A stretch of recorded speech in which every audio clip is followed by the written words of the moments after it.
Sebelum menjadi raja paling zalim dalam sejarah, ternyata Fir'aun hanyalah seorang buronan utang yang lari di malam gelap. Fir'aun yang mengaku sebagai Tuhan, ternyata pernah menjadi seorang penjual sayur dan buah-buahan. Dia pernah menjadi orang paling miskin, dikejar utang, dan bersembunyi dari penagih. Malam itu, Fir'aun melarikan diri dari rumahnya, miskin, terhina, dan ketakutan, tanpa tahu bahwa suatu hari ia akan duduk di singgasana Mesir. Pada video ini, kita akan membahas kisah tentang Fir'aun yang dulunya hanya tukang sayur, kemudian dia bisa menjadi raja di Mesir. Bagaimana kisah selanjutnya? Simak video ini sampai habis. Dikisahkan di dalam kitab Nihayatul Arab fi Tarikh Adabil Arab, sejak kecil, Fir'aun yang bernama kecil Aun sudah dikenal sebagai anak yang sulit diatur.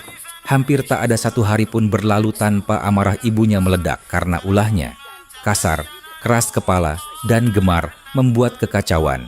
Aun tumbuh menjadi sumber masalah dimanapun ia berada. Hingga suatu hari, amarah sang ibu mencapai puncaknya. Dalam kejengkelan yang tak lagi terbendung, ia mengejar Aun dengan niat membunuhnya. Karena ketakutan, Aun melarikan diri dari rumah dan kampung halamannya.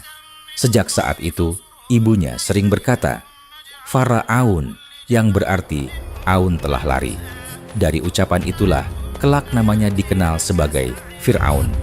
Pelarian dari kampung halaman membuat Fir'aun terlempar ke kehidupan yang sama sekali asing. Ia tidak punya keluarga, tidak punya tempat tinggal, dan tidak tahu harus berbuat apa untuk sekadar mengisi perut.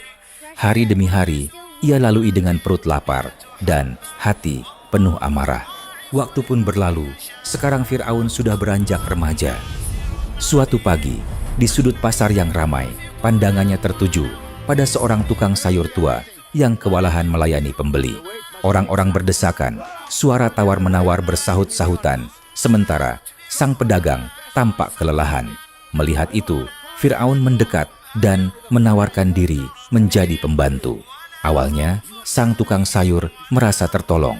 Fir'aun terlihat kuat, cekatan, dan cepat bergerak. Namun, ketenangan itu tidak bertahan lama. Tabiat buruk Fir'aun segera menampakkan diri. Setiap pembeli yang datang, ia layani dengan wajah masam. Jika ada yang bertanya terlalu lama, ia membentak. Jika ada yang menawar harga, ia menghardik. Anak-anak yang mendekat ke lapak diusirnya dengan kasar. Suaranya keras, matanya tajam, dan gerak-geriknya menakutkan. Tak butuh waktu lama, pasar mulai berubah. Para pembeli yang biasanya ramai perlahan menghilang. Orang-orang memilih berbelok arah saat melihat Fir'aun berdiri di lapak sayur itu. Bahkan dari kejauhan, mereka sudah saling berbisik, "Jangan ke sana," pembantunya galak. Ibu-ibu yang biasa berbelanja pagi kini memilih lapak lain. Anak-anak takut mendekat. Suasana pasar yang tadinya hidup berubah menjadi sepi setiap kali Fir'aun berjaga. Sang tukang sayur mencoba menegur, "Bersikaplah lembut kepada pembeli. Mereka sumber rezeki kita." Namun Fir'aun tak menghiraukannya. Baginya, orang lain harus tunduk, bukan dilayani. Akhirnya, pelanggan benar-benar habis. Lapak sayur itu sepi, dagangan membusuk, dan kerugian tak terhindarkan. Dengan wajah letih dan hati berat, sang tukang sayur memanggil Fir'aun dan berkata, "Maaf, aku tidak bisa mempekerjakanmu lagi." Fir'aun pun dipecat. Ia pergi dari pasar dengan genggaman uang upah yang sangat sedikit. Namun, bukannya menyesal, dalam hatinya tumbuh keyakinan keliru. "Bukan aku yang salah. Dunia ini memang harus ditundukkan dengan keras." Dan tanpa ia sadari, kebiasaan menakut-nakuti orang itulah yang kelak menjadi senjata utamanya untuk menaklukkan Mesir. Setelah dipecat dari pasar, Fir'aun mencoba bangkit dengan caranya sendiri. Dengan sisa uang yang nyaris tak seberapa, lalu dia pun memberanikan diri untuk mencoba meminjam uang kepada para rentenir untuk modal usahanya. Setelah mendapatkan uangnya, ia membeli sayur dan buah, lalu membuka lapak kecil di sudut jalan. Setiap pagi, ia menata dagangannya dengan rapi, berharap nasib akan berpihak padanya. Namun harapan itu kembali patah. Orang-orang yang mengenalnya enggan mendekat. Wajahnya yang keras dan sorot matanya yang tajam membuat pembeli merasa tidak nyaman. Hari demi hari berlalu tanpa hasil. Dagangan layu, buah membusuk, dan uang semakin menipis. Hingga suatu hari, matahari hampir tenggelam dan tak satu pun pembeli datang. Fir'aun duduk termenung di depan lapaknya, menatap kosong. Saat itulah seorang pria berseragam mendekatinya. Dengan suara datar, pria itu memperkenalkan diri sebagai petugas pemungut pajak. Bayar pajak daganganmu. Fir'aun tersentak. Amarahnya memuncak. Pajak apa? Tidak ada satu keping pun uang yang aku dapatkan hari ini, bentaknya. Namun petugas itu tak peduli. Baginya, pajak tetap pajak. Petugas itu pergi, meninggalkan Fir'aun dengan amarah yang membara. Fir'aun saat itu benar-benar berada di titik paling rendah dalam hidupnya. Harta yang dahulu ia banggakan telah habis tak bersisa. Utang menumpuk dari berbagai arah, dan setiap hari ketakutan menghantui dirinya. Ia tak lagi berani keluar rumah. Pintu selalu tertutup rapat, jendela dikunci, dan setiap suara langkah di luar membuat jantungnya berdegup kencang. Ia tahu para penagih utang tidak akan berhenti sebelum bertemu dengannya. Namun, satu demi satu, para penagih mulai berdatangan. Mereka mengetuk pintu dengan keras, memanggil namanya, menuntut hak mereka. Fir'aun bersembunyi di sudut rumah, menahan napas, menunggu mereka pergi. Dalam kegelapan itulah pikirannya bekerja. Fir'aun memang miskin, tetapi kecerdikannya belum pernah mati. Ia bukan sekadar licik, melainkan penuh tipu daya. Dalam hatinya, ia berkata, "Berapa lama aku harus hidup seperti tikus bersembunyi dari ketakutan? Tidak, aku harus bangkit. Aku harus menegakkan kembali diriku, apapun caranya." Saat itu negeri Mesir sedang berada dalam kondisi ekonomi yang sangat buruk. Kelaparan meluas, perdagangan melemah, dan rakyat hidup dalam kesulitan. Pada suatu malam yang sangat gelap, ketika kota terlelap, Fir'aun keluar diam-diam dari rumahnya. Tanpa berpamitan kepada siapapun, ia melangkah menjauh, meninggalkan masa lalunya. Dari Balok, ia berjalan menuju Mesir, menempuh perjalanan panjang melewati jalan-jalan sunyi, menahan dingin malam dan lelah yang menggerogoti tubuhnya. Sepanjang malam, ia berjalan tanpa tujuan pasti. Hanya satu yang ia pegang, harapan untuk mengubah nasib. Hingga akhirnya, setelah menempuh perjalanan jauh, ia bertemu dengan seorang lelaki yang tak asing baginya, sahabat lamanya, Haman. Begitu melihat Fir'aun, Haman terkejut dan bertanya, "Wahai sahabatku, mengapa engkau berada di sini? Bagaimana keadaanmu?" Fir'aun menghela napas panjang. Haman pun berkata, "Fir'aun, keadaanku juga sama sepertimu. Aku pun sedang mencari pekerjaan." Dua orang yang sama-sama terpuruk itu akhirnya berjalan bersama, saling menguatkan dalam kesempitan. Mereka menyusuri jalan demi jalan, hingga rasa lapar dan haus tak tertahankan. Di tengah perjalanan, mereka melihat sebuah kebun semangka. Tanpa berpikir panjang, mereka masuk dan memakan semangka hingga perut terasa kenyang. Pemilik kebun memperhatikan mereka dengan heran. "Aku belum pernah melihat kalian sebelumnya. Siapa kalian? Dari mana asal kalian?" tanyanya. Fir'aun menjawab dengan tenang, "Kami orang dari negeri lain." Namun di balik ketenangan itu, tipu daya sudah ia siapkan. Dengan wajah meyakinkan ia berkata, "Dalam hidupku, aku tidak pernah berbohong dan mencuri pun jauh dari diriku." Kata-kata manis dan sikap meyakinkan itu berhasil meluluhkan hati pemilik kebun. Fir'aun dan Haman pun dipekerjakan. Hari demi hari mereka bekerja, dan perlahan kepercayaan pemilik kebun semakin besar. Hingga suatu hari, Fir'aun mengajukan usul, "Wahai Tuan, jika semangka-semangka ini Anda jual secara borongan kepada saya, niscaya keuntungan Anda akan lebih besar." Pemilik kebun setuju. Namun di balik kesepakatan itu, Fir'aun menjalankan rencananya. Ia mencuri beberapa semangka, membawanya ke pasar, memotongnya kecil-kecil, lalu menjualnya dengan harga tinggi. Dengan cara licik itulah, uang mulai mengalir deras ke tangannya. Setelah merasa cukup, Fir'aun berkata kepada Haman, "Kita tidak boleh berhenti di sini. Kita harus melakukan sesuatu yang lebih besar." Malam itu, Fir'aun tak bisa tidur. Ia teringat pada petugas pajak yang pernah menagih pajak kepadanya.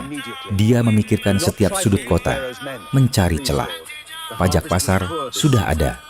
Pajak dagangan juga sudah ada. Namun tiba-tiba, sebuah ide gelap terlintas di benaknya. Kuburan. Ia sadar, setiap hari ada orang mati. Dan setiap orang mati pasti dikuburkan. Tidak ada tawar-menawar. Tidak ada penolakan. Dan belum ada pajaknya. Keesokan harinya, Fir'aun mendatangi pemakaman. Dengan wajah dingin dan suara tegas, ia berdiri di pintu masuk kuburan. Ketika rombongan jenazah datang, ia menghadang mereka. "Berhenti, bayar dulu." Keluarga jenazah terkejut dan kebingungan. Dalam suasana duka, mereka tak punya tenaga untuk membantah.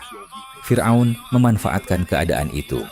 Dengan ancaman dan nada keras, ia memaksa mereka menyerahkan uang. 1 jenazah, 2 jenazah, hari demi hari. Uang mulai mengalir deras. Fir'aun tersenyum puas.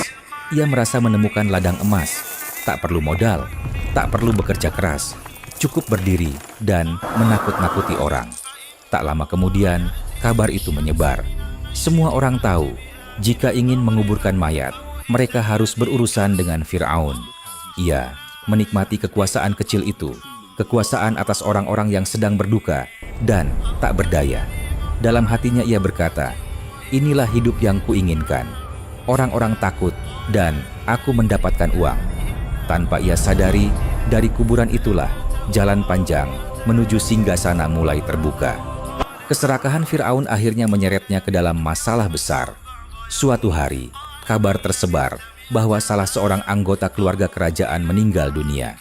Jenazah itu dibawa dengan iring-iringan megah menuju pemakaman kerajaan. Tangis duka bercampur dengan kehormatan, sebab yang wafat bukan orang biasa. Namun bagi Fir'aun, kematian siapapun hanyalah kesempatan untuk menarik keuntungan. Seperti biasa, ia berdiri di pintu kuburan dengan wajah dingin. Ketika rombongan keluarga kerajaan hendak masuk, Fir'aun mengangkat tangannya dan berkata tegas, "Berhenti, bayar pajak penguburan." Semua orang terdiam. Mereka saling berpandangan, tak percaya dengan apa yang baru saja mereka dengar. Salah seorang pejabat istana maju dan berkata dengan nada marah, "Apakah kau tahu dengan siapa kau berbicara? Ini keluarga kerajaan." Fir'aun tak gentar sedikit pun. Dengan suara keras ia menjawab, "Hukum tetap hukum. Siapapun yang ingin menguburkan jenazah harus membayar." Ucapan itu menjadi kesalahan fatal. Dalam hitungan saat, para pengawal istana menangkap Fir'aun. Ia diborgol dan diseret pergi dari pemakaman. Orang-orang yang biasanya takut padanya kini menatap dengan campuran lega dan puas. Fir'aun pun dijebloskan ke dalam penjara. Di balik jeruji besi, Fir'aun duduk termenung. Namun penjara tidak membuatnya menyesal. Justru di tempat gelap itulah pikirannya kembali bekerja. Ia tahu satu hal, uang adalah kunci segalanya. Seluruh hasil pajak kuburan yang telah ia kumpulkan masih tersimpan rapi. Ia mengirim pesan kepada para penjaga, menawarkan seluruh hartanya sebagai tebusan. Tawaran itu akhirnya sampai ke telinga pejabat istana. Setelah melalui pertimbangan, Fir'aun dibebaskan dengan syarat seluruh uangnya diserahkan kepada kerajaan. Namun, di luar dugaan, pembebasan itu berubah menjadi promosi. Para pejabat menyadari satu hal, Fir'aun memang licik, kejam, dan tak berperi kemanusiaan. Tetapi justru sifat itulah yang mereka butuhkan untuk pekerjaan kotor yang tidak ingin mereka lakukan sendiri. Maka, Fir'aun bukan hanya dibebaskan, ia diangkat secara resmi sebagai kepala pemungut pajak kuburan. Tak lupa kepada sahabat, Fir'aun pun mengangkat Haman sebagai tangan kanannya. Kini, ia tidak lagi bekerja secara sembunyi-sembunyi. Ia datang dengan stempel kerajaan, membawa wewenang penuh. Sebagai kepala, Fir'aun segera menetapkan aturan baru. Pajak ditentukan berdasarkan status sosial. Keluarga rakyat biasa membayar sedikit, keluarga pejabat membayar lebih besar, dan keluarga kerajaan harus membayar paling mahal. Fir'aun telah menyebarkan kabar bahwa setiap penguburan harus membayar 1 keping emas. Dalam kesedihan dan keterpaksaan, keluarga jenazah menyerahkan uang itu. Dengan cara inilah, Fir'aun kembali menumpuk harta. Tak lama kemudian, wabah penyakit turun ke kota Mesir. Wabah kolera dan cacar menyebar kemana-mana. Kematian terjadi setiap hari. Kemudian, Fir'aun pun menaikkan tarifnya. Ini peraturan baru dari raja. Katanya berbohong.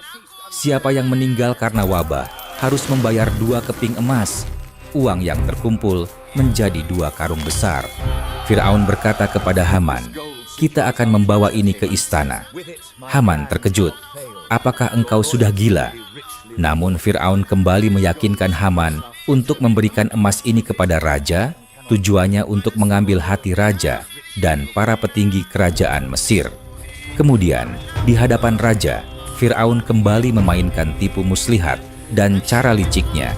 Ia berkata bahwa emas itu untuk melunasi pajak rakyat miskin Mesir selama 2 tahun.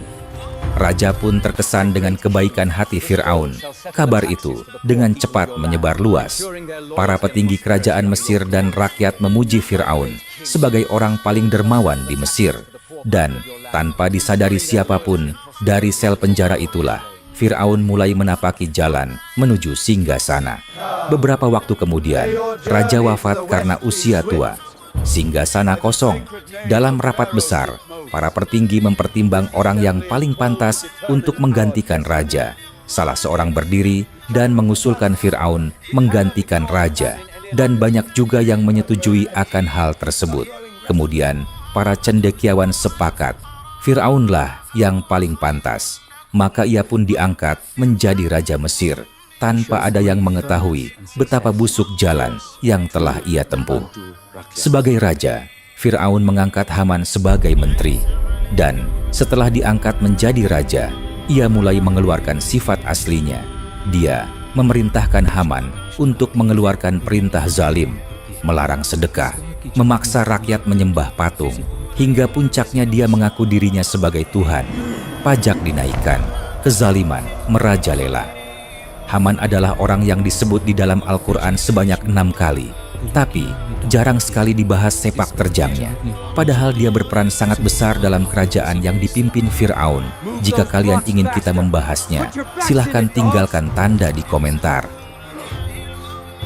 Hanya Asia, istrinya yang salehah, yang berani menasihatinya. Namun, Fir'aun malah mengancamnya.